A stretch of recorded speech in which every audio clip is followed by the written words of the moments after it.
Wheat Chex, Rice Chex, and Good Hot Ralston present Space Patrol! High adventure in the wild, vast reaches of space.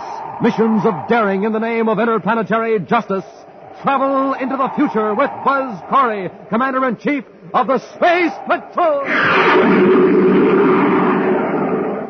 In today's transcribed adventure, Buzz and Happy have gone to the offices of John Krozer to rescue a noted scientist abducted by Krozer. I know Professor Hegman is somewhere in this building, Krozer. Take us to him. Why, Commander, you're mistaken. Oh, no, we're not. Don't sit there under that sun lamp. Take me to Hegman. Well, all right, Corry, if you insist. My eyes, turn off that lamp. Get him, Happy. I can't see. Here's yours, Cadet. Now, Corry, I am going to finish you off permanently. We'll be back in just a moment with today's Space Patrol story, The Brain Bank and the Space Binoculars. Wow! Man, oh man, oh man! Yummy! That boy sounds excited, doesn't he? Well, no wonder. He's just had his first taste of Rice Chex, the delicious bite-sized super cereal. Wow! Man, oh man, oh man! Yummy! Same boy, yep, and the same cereal, only it's his second bowl. Try Rice Chex yourself, gang. You'll love it. I'll say, and when you eat a good breakfast with Rice Chex, you're supercharged. Absolutely. So, gang, try it today. Delicious Rice Chex. And, hey, today's the day for the biggest news ever announced on Space Patrol. So stand by, and I mean with pencil and paper, for the most sensational message you ever heard on Space Patrol.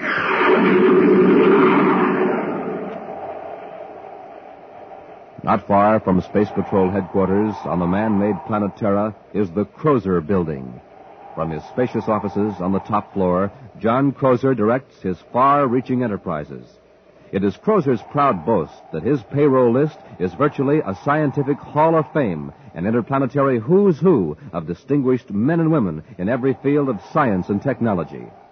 His rugged features and penetrating eyes are reflected on the polished surface of his mammoth Endorium desk as he confers with his director of plant operations, Erla Becker, and the noted physicist, Professor David Hegman. Miss Becker, is there anything else on the agenda which concerns Professor Hegman? Yes, you wanted me to remind you to congratulate the professor. Oh, yes, the Kleinhurst medal. I understand you're to receive it at a banquet this evening. That's right, Mr. Krozer. Congratulations. You're upholding the Krozer tradition. The Krozer tradition? Of course. For the past 3 years, every winner of the Kleinhurst Medal for Scientific Achievement has been associated with Krozer Enterprises.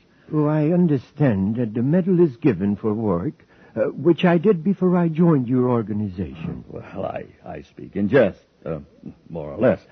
Well, that completes our conference, Professor. I have something to tell you, Mr. Krozer. Yes? I am forced, with regret, of course, to submit my resignation. Your resignation? I don't understand, Professor. Well, it's my doctor's orders. He says my health won't permit me to continue my work for your company. But you're under contract.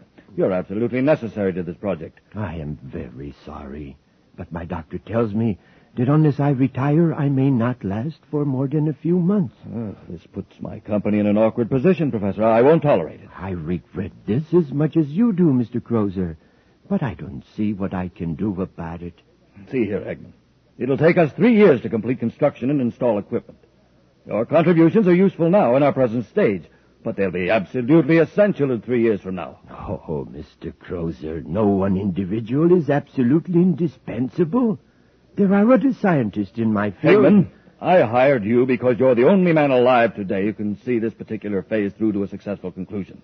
This whole operation is geared around you. You can't resign. Well, my doctor tells me that I have no choice. Surely you don't expect me to endanger my life? I'm going to have a talk with that doctor of yours. I'm afraid it won't do you any good, Mr. Krozer. 2 other doctors have confirmed his diagnosis. Very well. We shall see. Our interview is ended, Hegman. I have other matters to discuss with Miss Becker now. Goodbye, Mr. Krozer. Goodbye, Professor. The nerve of that man. Trying to walk out on me, John Krozer. I understand how you feel, but as the professor says, it can't be helped. I'll hold him to his contract. He's got to keep working for me. That project must be finished as I planned. You can't force him to disobey his doctor's orders, contract or no contract. Look here, Miss Becker. You're director of plant operations. It's up to you to find a way out of this. Well, let's face facts. Hegman's brain will be of most value to us 3 years from now. But he's got to retire immediately, so he's out of the picture. If there were only someone else with his knowledge. There is one possibility, but it's not legal. Well, let's hear it. Suppose Professor Hegman were to be put in suspended animation for 3 years. Then, when he's revived, his health will be exactly as it is now. He'll be able to do a few months of work when he's most needed. Of course, Hegman wouldn't consent to it. Well, that's immaterial to me. We'll do it by force. That's an admirable idea, Miss Becker. We'll literally be establishing a brain bank. We'll put Hegman's brain on ice till we're ready to use it. There's only one catch. How are we going to explain his disappearance? Leave that to me. You locate some suspended animation equipment and get it here. When we get it set up, we'll bring Hegman to my office for one more conference.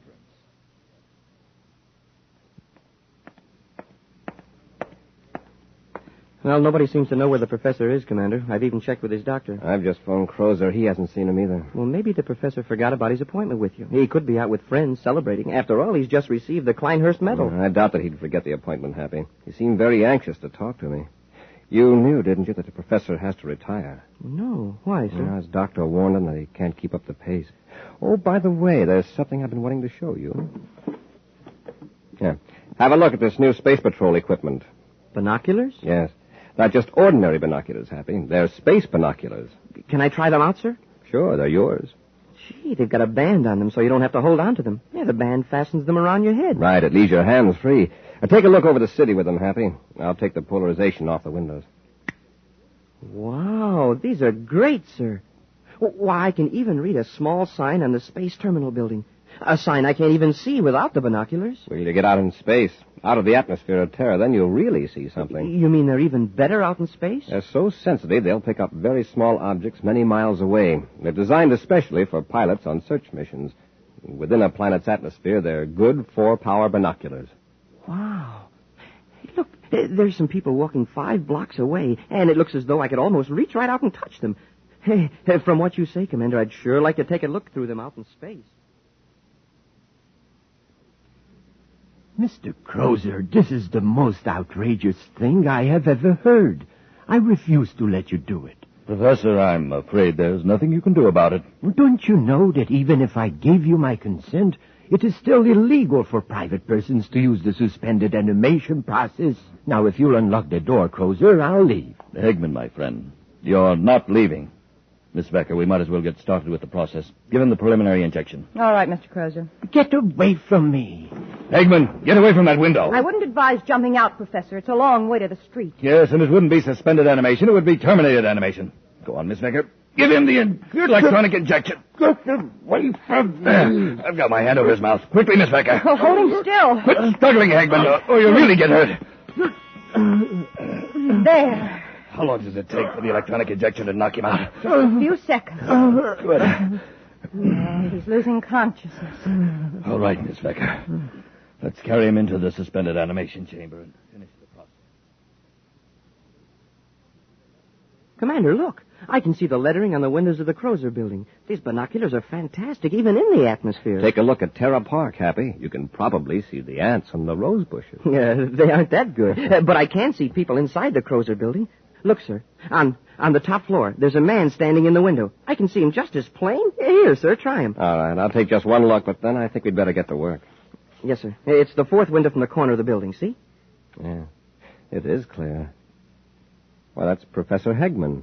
Huh? At least I think it is. Oh, he's gone now. Wonder why Krozer didn't have the professor call me. I suppose Hegman's busy closing up his work with Krozer. Yeah, I think he'd at least phone you. I'll tell you what, Happy. I've got an errand to make right near the Krozer building. Let's drop in and see the professor on the way over. I've checked the suspended animation equipment. Everything's working fine, Mr. Krozer. How long does it take? Another hour and we'll be through. Oh, good. You aren't going to keep him here in the building, are you? No, in a day or so we'll take him to Mars. We'll have to take the equipment there, too. We have to give him booster treatments every 3 months. Say, haven't you been under that helio lamp long enough? Oh, I've got it on low setting. You ought to try it, Miss Becker. It's really very relaxing. Not as relaxing as that treatment we're giving Hegman. Yes. He'll be relaxed for 3 years. Speaking of Hegman, did you see him throw anything out of the window when you were struggling with it? I know. Did you? Well, he made a sort of throwing motion with his hand. I think I'd better go down the street and check. Yeah, that's right. He certainly didn't have time to scribble any note. But let's not take any chance. Come in. Hello, Mr. Krozer. Commander Corry. Nice to see you. Thank you. This is Cadet Happy. How do you do, Cadet? How do you do, sir? Sit down, gentlemen. I hope you don't mind if I go on with this lamp treatment. I'm acquiring a tan for myself. I see you are. Unfortunately, I don't have the opportunity to get it the natural way as you space patrolmen do. That's quite a high-powered lamp. Yes, it can be if it's turned up. Have to know how to handle it. The reason I came over, Mr. Krozer, is to see Professor Hegman. Well, the professor isn't here. Remember, I told you I'd ask him to call you if he showed up. We saw him standing by the window of this office just a few minutes ago. You saw him in the window? Happy and I were testing some new Space Patrol binoculars. We thought we saw Hegman. Hegman? You must be mistaken. Oh, I know. One of my attorneys was here a while ago. He's about the same height and build as Hegman. Yes, come to think of it, there is a resemblance. Funny, I never thought about it before. Well, apparently we made a mistake, Mr. Krozer. Sorry to have bothered you. No bother at all. No bother at all. The old fool threw this out of the window. I didn't know there was anyone in here. We were just leaving, but I've changed my mind. May I see what you have there? Oh, it's nothing at all. No, Commander. Just a little promotion gimmick one of our companies is putting out. May I see it? Yes, of course. The Kleinhurst medal, a promotion gimmick? A Kleinhurst medal? There's only one man who would have that medal on his person at this time. That would be Professor Hegman. What are you getting at? This young lady just said it was thrown out of the window. Well, why would anyone throw a valuable award like this out of a window unless they wanted to attract attention? Give it to me straight, Krozer. Where is Professor Hegman? You're jumping to conclusions, aren't you, Commander? That was Hegman we saw. If you're not trying to hide something, why are you and this woman so evasive? Why did you lie about the medal? You've got Hegman somewhere in this building. I suppose you won't be satisfied until you search the place. That's right. All right, then. Come on.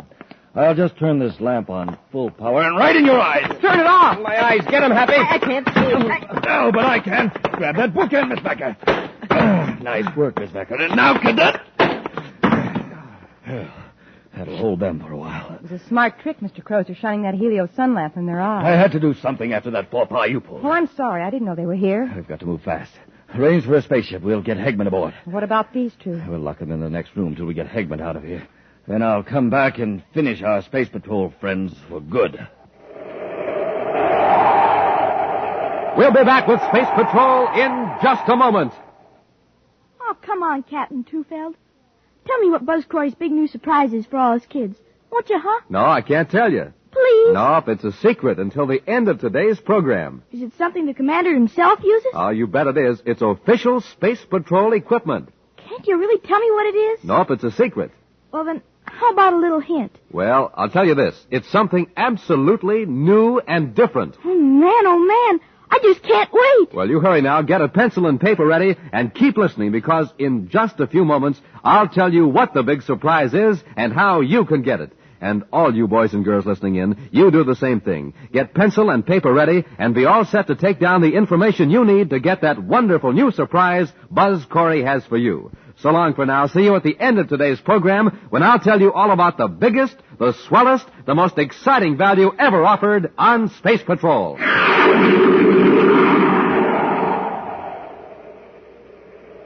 John Krozer and his assistant, Erla Vecker, have placed Professor Hegman in suspended animation, intending to revive him 3 years later to finish vital scientific work on a vast project Krozer is managing. When Commander Corry and Cadet Happy decided to search the building for the professor, Krozer blinded them with a beam from a high-powered helio sun lamp and then knocked out the virtually defenseless space patrolman. Buzz and Happy have just regained consciousness and their vision and find themselves locked in a room. It's no use, Happy. You can't break down that door. We must be in the Krozer building, judging by the view from the window. Yeah, on the top floor. And Crozer's probably miles away by now with the professor. I doubt it. He wouldn't go away without being sure we'd never be able to report him. He'll be back. And then I've got a feeling we'd better get out of here before he returns. Let's take a look out the window. Say, maybe we can attract the attention of somebody in another building. Oh, it's locked, too. Yeah, there's a ledge out there. If we break the window, we could crawl on the ledge to another window. That's not my idea of a pleasant stroll, 50 stories up. It's not mine either, but it's a lot safer than what Krozer has in mind for us. Yeah, this chair ought to do the trick. Turn your head, Happy. Watch out for the glass. You want me to go first, sir? Wait till I knock these sharp splinters loose. Okay, let's go. I'll boost you up. I can make it now, sir. Wow, what a long way down to the street. Don't look down, Happy. Lie flat on the ledge and crawl. Yes, sir. I hope we can find another open window along here. I wish this ledge was wider. I feel like a tightrope walker. Oh, easy, Happy. Oh, my knee slipped off. For a minute, I thought I was a goner. Don't try to hurry. Commander, we're in luck. Is that window unlocked? Yes, sir, and it's partway open. All I have to do is push it. Easy now. Don't push yourself off the ledge. Anybody inside? I don't see anybody. Well, here goes.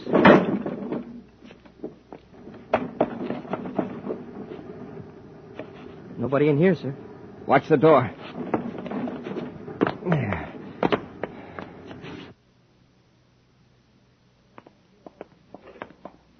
How are you going to do away with Corry and the cadet? You unlock the door. Swing it open. I'll blast them with this gun before they have a chance to rush us. Open the door and be sure and stand back. Don't worry. All right, Corry. We'll... They're gone. Gone? This room's empty. Look at the window. Well, they couldn't have climbed down the side of the building. They certainly wouldn't jump. The ledge. They used the ledge. By now they've probably given an alarm. This whole building will be swarming with space patrolmen soon. Well, what'll we do? We've got to get out of here. We'll have to forget about the equipment. We've got to get to the spaceport and blast off right away. Hurry, Earl. We haven't a second to spare.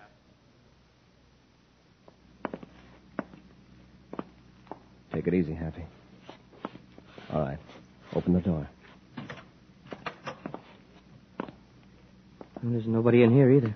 Just some equipment of some kind. Some men's clothing, coat and a hat. What kind of equipment is this, sir? Suspended animation equipment. Oh, that's what they use in criminal rehabilitation centers to help cure criminal tendencies. Yes, but how did Krozer get hold of it? And what for? I thought it was against the law for private individuals to have these. Well, that wouldn't stop Krozer. But why would he want this equipment? Why would he want to put under...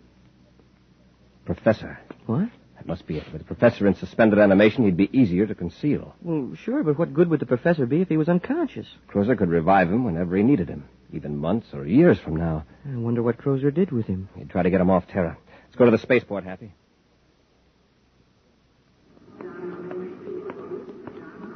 Happy, I've just checked with the space control dispatcher. There was a slip-up. Krozer blasted off. Didn't they try to stop him? The order to hold him wasn't relayed to the dispatcher in time. How long ago did Krozer blast off? About 15 minutes ago. But I've got a description of his ship. Come on, Hap, let's get aboard Terra V. We're going after them.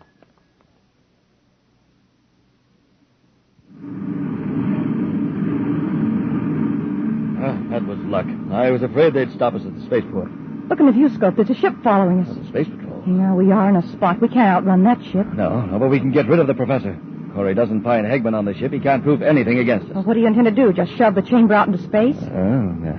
Chances are the professor will never be found. Come on, we've got to get rid of Hegman, and then we'll take our evasive action. Corry won't stand a chance of locating that box with Hegman in it.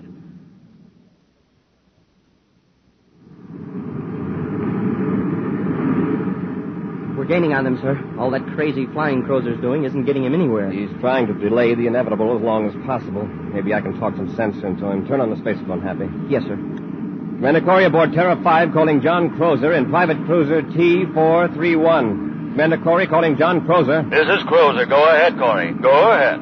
This hide-and-seek isn't getting you anywhere. It's just a matter of minutes. Play it smart and give up. You talked me into it, Corry. But at least I gave you a run for your money. What do you want me to do? We'll pull alongside and join airlocks. All right, Corry. Just a warning, Krozer. Don't try anything. Corry out.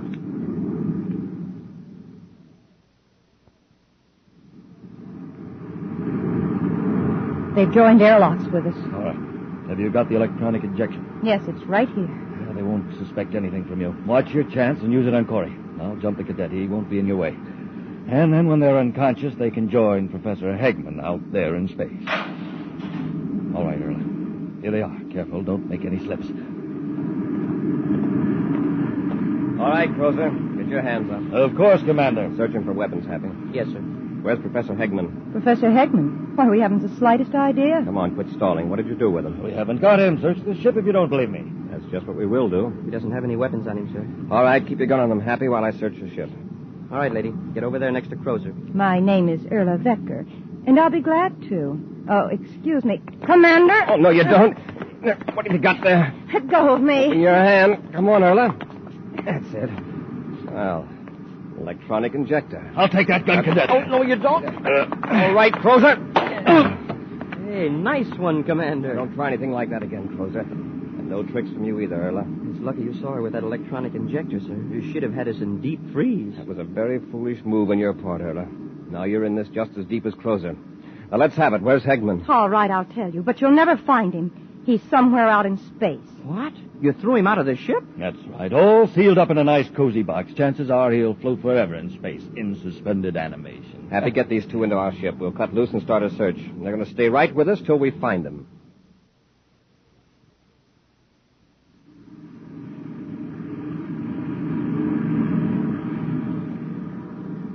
Nothing, sir. That blip turned out to be a small meteor. You're just wasting your time, Corry. That box with Hegman in it is just a speck in space. Your blue scopes won't show it unless you happen to be very close. We'll just keep looking. I've got the viewscope on full sensitivity and wide scanning, sir. I'm afraid the viewscope isn't much help. Well, here, let's try these. The space binoculars. It's a long chance, but it might work. Scan in a slow arc, Happy.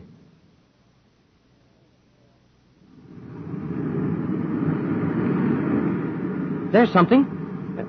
Oh, no, it's just another meteor. Let me have a look. Hey, wait a minute. It's a rectangular shape. Check it, Happy, about 10 degrees high. I see it, sir. Yeah, it's a box, all right. That's it, we found it. Change vector, Hap. Let's hope we're not too late.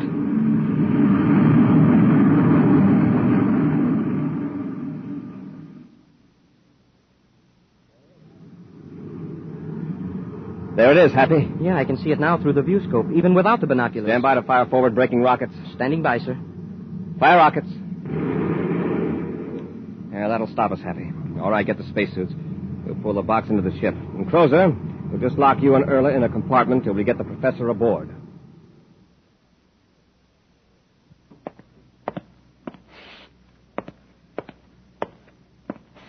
Why don't you sit down and relax, Krozer? You'll wear out the commander's carpet. Why don't we hear from the hospital? Yeah, you're pretty worried now, aren't you, Krozer? You know, if Professor Hegman doesn't come out of that deep freeze, it's going to go mighty hard on you and Erla. Well, they should know by now. Oh, for Saturn's sake. Sit down and stop that pacing. Oh, here's the commander. Krozer. Look who's with him. Professor Hegman. That's right. It's certainly lucky for you two that the professor pulled through that treatment. Yes. And, Mr. Krozer, it will give me a great deal of pleasure to testify against you. And Schofney with more of his work than the doctor first thought. Well, in that case, we actually did you a service, Professor. Commander, that should be taken into account. Don't think you're going to get off easy on that account. Yeah, it's just luck, and the fact that we had these space binoculars that saved the professor. Yes, Happy. I had no idea that the binoculars would actually help us save a life. You sure were right about their being terrifically powerful out in space. And they're great in a normal atmosphere, too. I'm not going to lose any time in issuing them to all Space Patrol personnel. Sir, did you know that when you look through the binoculars the wrong way, you can see into the future? Oh, I was under the impression that they just smallify. But if you say so. Oh, that's ridiculous. It just makes objects look far away. Uh-huh. And far away, I see a criminal rehabilitation center with two people in it. John Krozer and Erla Vecker. And they're getting the same kind of treatment they gave Professor Hegman, suspended animation. You want to have a look?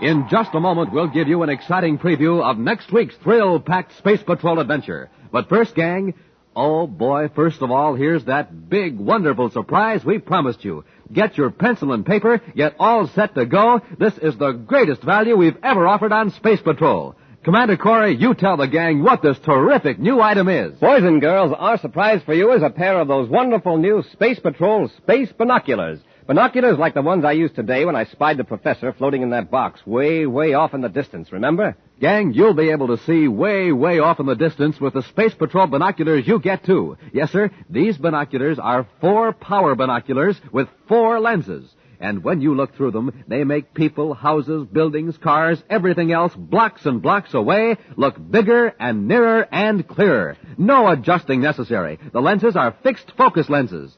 Why, you don't even have to hold these wonderful binoculars up to your eyes. You wear them like official outer space headgear. They have a strong elastic band on them, and when you slip it over your head, it holds the binoculars in place and leaves your hands absolutely free. Makes you look like a man from Mars, because these binoculars stand out from your eyes a full 3.5 inches. That's right. These are not flimsy little celluloid goggles or a mask. These are real, full-size binoculars. Overall, they're 5 inches wide, 5 inches long, and they're made of solid plastic. Beautiful, long-lasting black solid plastic with bright red leather-like trimming that makes them look terrific. Now, don't forget, you can see way off in the distance with them. You can spot your dad coming home from work, spot the mailman coming blocks away. You can watch birds in high trees, study animals, identify people in the distance, read signs way, way off, and see airplanes way up in the sky. And when you look through the other end of your space binoculars, they do a switcheroo. They make close-up things look like they're far away from you. Yes, sir, gang, these powerful Space Patrol space binoculars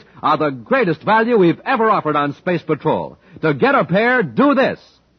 Buy a box of Instant Ralston. Then, with your name and address, send 25 cents in coin and an Instant Ralston box top to Space Patrol, Box 686, St. Louis, Missouri. This offer good only in continental USA and may be withdrawn at any time. If you don't agree that your binoculars are absolutely tops, return them. We'll return your money. That address again is Space Patrol, Box 686, St. Louis, Missouri.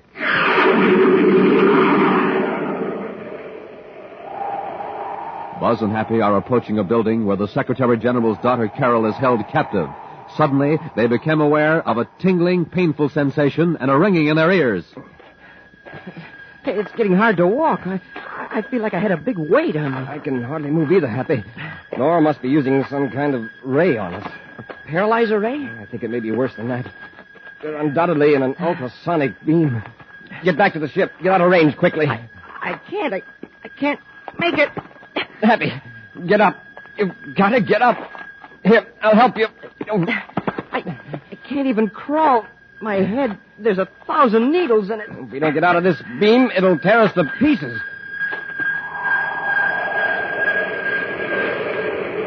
Be sure to be with us next Saturday for the exciting story, The Sleepwalker, when wheat checks, rice checks, and good hot Ralston again bring you Space Patrol!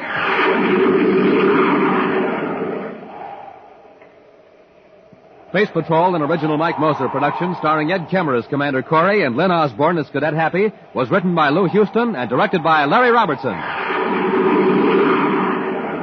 Other players were Virginia Hewitt, Ken Mayer, David Duval, and Bela Kovach. Dick Tufeld speaking. Now, don't forget to tune in next Saturday and every Saturday when wheat checks, rice checks, and good hot Ralston again present the new exciting Space Patrol! And be sure to see another exciting Space Patrol story on your local ABC television station. Consult your local paper for time and channel. Space Patrol comes to you transcribed from Hollywood. This is ABC Radio Network.